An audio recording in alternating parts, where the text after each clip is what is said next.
Hello everyone, welcome back to my channel. Before starting the video, please subscribe and keep watching for more details videos. Eala, Mexican pal fly high. Manila, Philippines.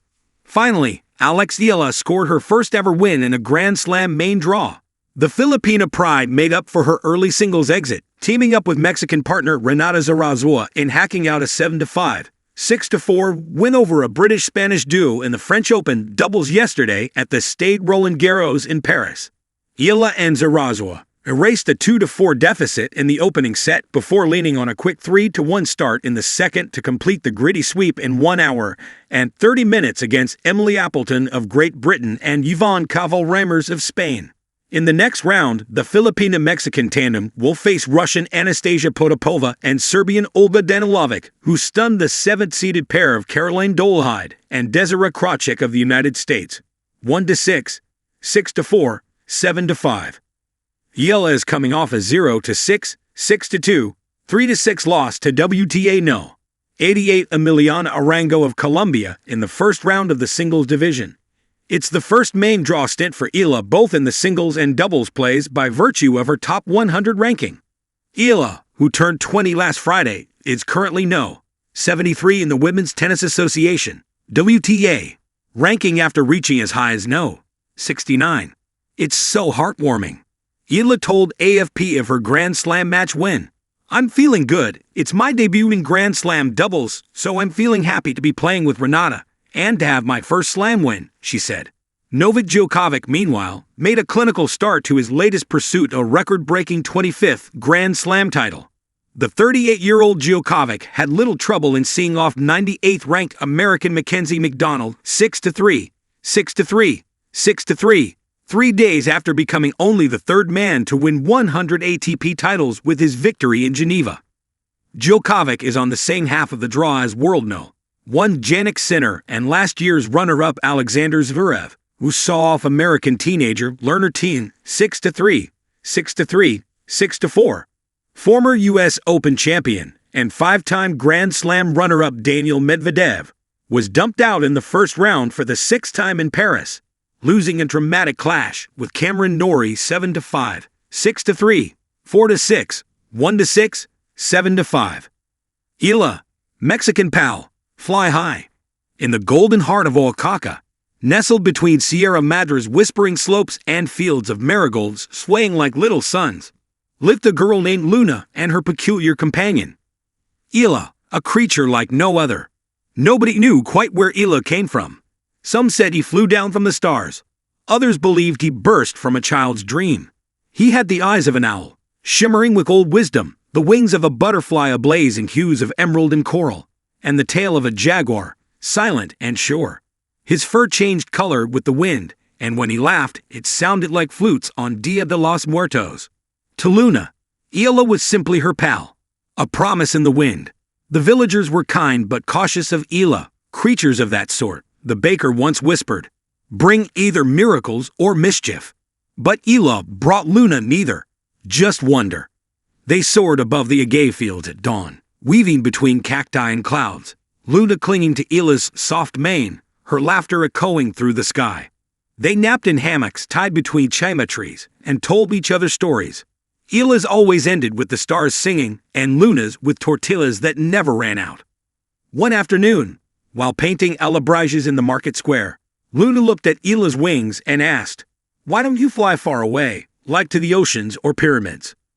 Eala's eyes twinkled, "Because I'm not ready to leave you." "But one day," she asked. "One day," he said, solemn and still, "when the wind calls me by my true name. The Festival of Skies." Every year, Oaxaca held the Festival of Skies. Giant kites soared into the heavens, carrying prayers, dreams, and the memory of loved ones. This year, Luna and Eala decided to build the biggest kite ever, one that could carry a secret message to the stars. They used papel picado and threads dyed with cochineal, shaped it like an eagle with Eala's wings, and wrote on it in golden ink, "To the sky, take my friend. Let him find where he belongs, but let him remember me." Eala chuckled when he read it. "You'd send me away." "No," Luna whispered. "I'd help you go when it's time, when time arrives." That night, a strange wind swept through the village. It wasn't warm or cold, just ancient. It carried the scent of copal, the rustle of old feathers, and a psalm only Eala could hear. He stirred from his sleep and stood on the rooftop, wings quivering. Luna joined him, rubbing her eyes. "It's calling, isn't it?" she asked. Eala nodded. "The sky knows my name now." Luna's throat ached. "Then fly, but promise you'll fly high." "I will," he said, and his wings unfurled in the moonlight like two glowing murals. "And I'll leave a trail behind, just for you." The departure. Eala soared into the night, leaving behind a ribbon of stardust that curled through the valley like a serpent made of dreams. Villagers awoke and pointed to the sky, some in fear, others in awe. Luna watched until he became no more than a speck of shimmer. But that night, something strange happened. The alabriges in the market began to glow faintly. The kite they made trembled and rose on its own, following Eala's trail. Children swore they heard laughter in the wind. And Luna felt a warmth in her chest, like wings unfolding. A world above. Eala flew higher than he ever had, past the rain, past the thunder, past where even the eagles dared not go. He entered the realm of Nahui Oslotl, the fifth sun, where spirits took flight and colors had their own language.